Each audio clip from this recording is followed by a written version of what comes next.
Hey, how's it going, everyone? GC Performance here, back with another video, and today we're taking a look at how to lower our Scott Addict RC stems. Also maybe foil if you don't have the one-piece bar and stem combo, but I figured I'd make this video. I've done one before for the Tarmac SL7.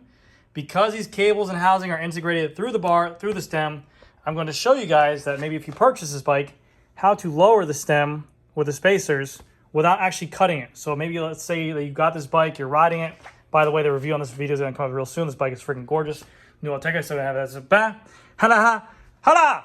But let's say you bought a bike like this, a Scott Addict RC, and you wanted to lower the stem, and you didn't want to cut it before because you want to make sure that you're comfortable riding there. I'm going to show you how to do that. I'm going to show you how to run it without having to cut it, and they give you everything you need inside the bag as well. And it'll be very simple. So let me go ahead and get the bike in stand. Let me get the bike in the tripod, the camera in the tripod, do the thing and the thing. And I promise you guys it's going to be very easy. And hopefully you guys enjoy. Thank you.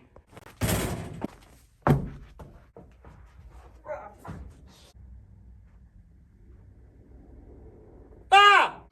All right, so that was interesting. So all we're going to need to perform this task is, because Scott is Scott, we're going to need a T25, which is a Torx 25. You're going to need your parts bags, which you got with the bike, which will have the spacers to allow you to take up some space. And I'm pretty sure that's it. And then just basically you got to stand over your bike and have it against a wall to realign it and stuff like that. But, so first thing what we're going to do is we're going to, just want to make sure this is in the right camera place. We're going to remove the top cap spacer, or the top cap, but just by pulling this back like so. Have this here. And then we have on here, let me pull you guys around a little bit. Let's see. We have here T25 here, T25 here, and then this is a regular 4, I believe. So we're gonna need that bowl as well.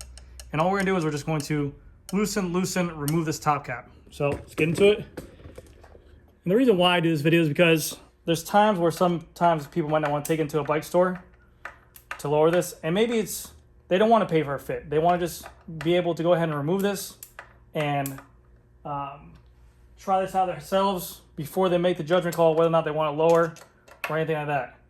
So this is a 4mm as well.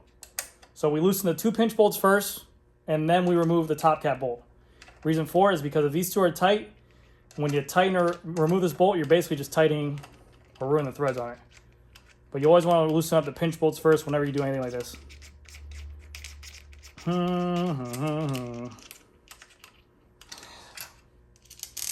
Put this to the side.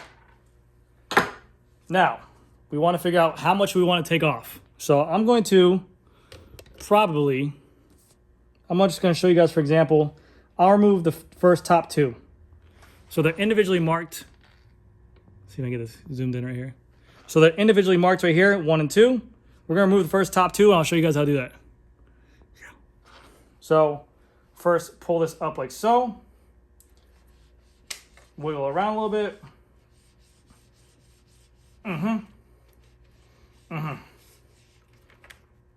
Okay. Boom. So now we can see the bars to the front. And because this is Shimano new 12-speed on here, we only have 2 hydraulic cables showing, so this makes this job much easier. But on these spacers, the way the spacers worked, so we can see, we have this separation part right here. See a little circle right there? These are basically cover plates to house the cables. All we have to do is we're just going to pull up on the front and basically just pull up on it. It should come right off. So I'm just going to go ahead and remove one, but it's easier to do it with 2 hands, so I'm going to show you like this because I'm not skilled like that yet. Okay, I think that's cool. So I'm going to hold this to the front, take off the slack, and this front piece pops off like so. Put it to the side, and now we're going to remove our hockey puck, our disc right here, this thing. Put it to the side. Then we will, I don't really feel like doing a lot of them because I'm just showing you guys for example. Okay, so I'll just do one for right now. So we got the height that we wanted to do. We want to take out one space and we're like, screw it, that's what I just want to do right now. So we're going to put our handlebar and stem back on here, and now we can see we have a little bit of a chimney on here. So while doing so, we're going to have to grab our parts bag, and we're going to take out one spacer. And they also give you a secondary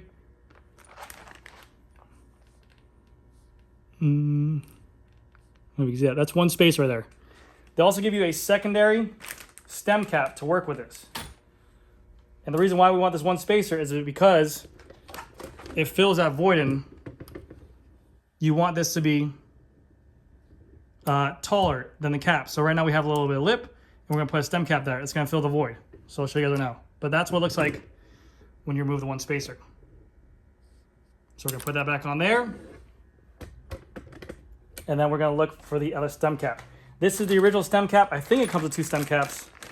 I could be wrong, but I'm almost certain. Yes, no, yes, no, yes, no, no, yes, no, no. You're gonna use, that's the foils. You're gonna use the same original stem cap right here. Gonna slap this sucker on. And basically we just want this thing to bottom out.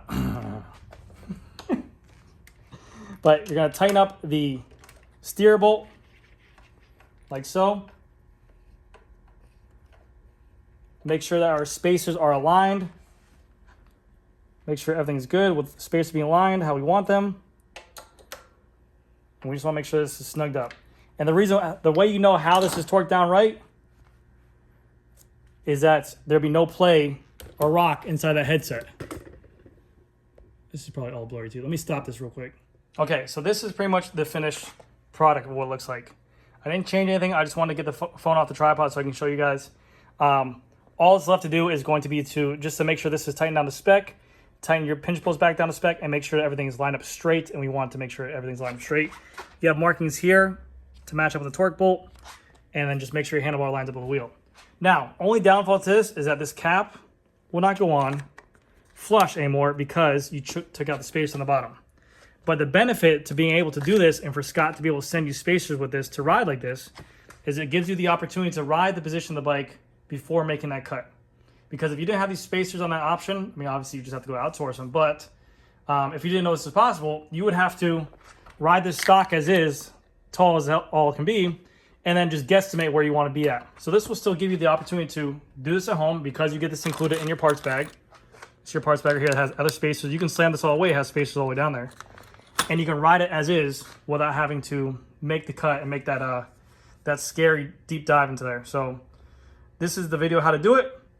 And then if you want to just put it back to where it was, if you didn't like it, all we will do is remove this top bolt, remove the spacer, put our other spacer back on. They are individually marked in here as well. They all just fit in like normal.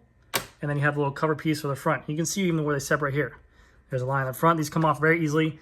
And also for changing stems as well, it's very simple. These things just pop off. You can change out different stem lengths and everything like that. But very simple. So hopefully that guys was informative to you. I know it's a very small video, but if you guys have a Scott Addict at home and you wanted to try and lower it, as long as you got your parts box, or even let's say worst case your shop didn't give you your parts bag with you, you can go to any store, get a normal steer space like this. It'll work for it. It doesn't have to be a Scott specific spacer. It just, excuse me, has to work with the bike. So hopefully that helps you guys out. God, this bike is so beautiful. But yeah, thank you guys again so much for watching. Hopefully you guys enjoyed the video, and I'll see you guys in the next one. Bye.